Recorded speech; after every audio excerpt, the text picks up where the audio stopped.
C'est une rencontre d'envergure qui voit le jour sous le contrôle du comité d'organisation du dialogue national inclusif.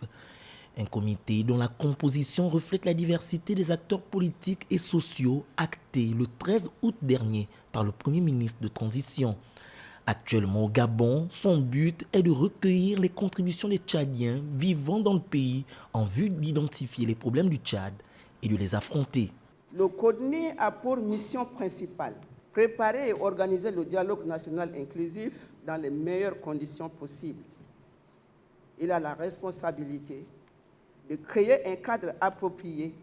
permettant aux forces vives de la nation de l'intérieur et de l'extérieur du pays de discuter, recueillir les attentes et propositions de toutes les forces vives de la nation de l'intérieur et de l'extérieur du pays, avec des thématiques telles que les droits et libertés fondamentales, la paix, la cohésion sociale et la réconciliation nationale. Ces pourparlers de 2 jours sont essentiels pour aborder les points saillants pour un retour à une vie paisible. Ce 2 novembre 2021 marque un jour mémorable pour la communauté tchadienne vivant au Gabon, en ce sens qu'à travers ces quelques délégués ici présents, elle jouit d'un rare privilège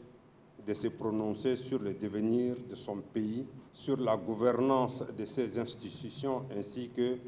sur le mode d'évolution du pouvoir politique au Tchad.